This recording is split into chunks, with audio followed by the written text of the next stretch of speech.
Неправилното производство и разграждане на колаген по време на заздравителният процес може да доведе до развитие на белези или на цикатрикси. Както наблюдаваме различни варианти на акнето, така имаме и различни типове на белези от акне.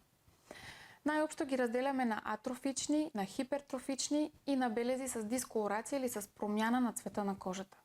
Атрофичните са тези, които са под нивото на кожата, това са депресии или вдлъбнатини, докато хипертрофичните са надигнати и те са над нивото на кожата. Най-често пациентите имат атрофични белези и те биват три типа. Първите или ice peak белезите, това са едни точковидни белези, при които отвора на самият белег е по-широк от дъното му, което прави едни V-образни форми в дълбочина. Вторите белези са ролинг или неравномерни белези, при които поради закотвянето на фиброзните нишки от дермата към подкожието дават един неравномерен или вълнообразен вид на кожата.